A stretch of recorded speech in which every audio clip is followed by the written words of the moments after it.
শীতকাল মানেই খাওয়া দাওয়া আর ঘোরাঘুরি।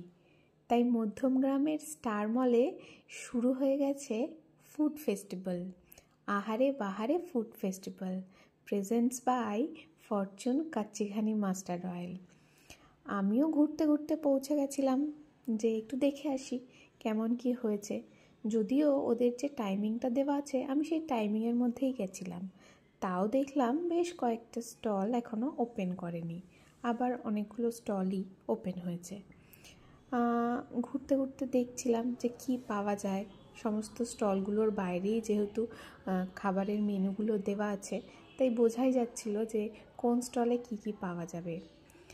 এক ঝলক দেখে আমি যা বুঝলাম, পুরো ফেস্টিভ্যালটাই ফিশের উপর। হ্যাঁ, ফিশের বিভিন্ন আইটেমে এই ফেস্টিভ্যালটা ভর্তি। অন্য অন্য অন্য অনেক আরও আইটেম আছে, যেগুলো বিরিয়ানি, চিকেন চাপ, ফ্রাইড রাইস, পোলাও, মাংস কষা সব কিছুই ছিল। কিন্তু তার মধ্যেও আমি যেটা দেখলাম যে ফিশের আইটেমটা অনেক বেশি ভ্যারাইটি আছে। আর বিরিয়ানি, তারপরে বাংলার দই, আর ছিল ভীমনাগের সন্দেশ। হ্যাঁ, মানে শেষ পাতে একটু মিষ্টি না হলে হয়। পিঠে পুলিও আছে। সব থেকে যেটা আমার ইন্টারেস্টিং লাগলো, টার্কিশ আইসক্রিম। এই স্টলটাও বন্ধ ছিল, না হলে এই আইসক্রিমটা আমার ট্রাই করার খুব ইচ্ছা ছিল।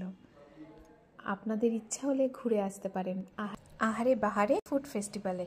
আর টাইমিংটা আছে 12টা থেকে 10টা, চলবে 17 ডিসেম্বর পর্যন্ত। টাটা।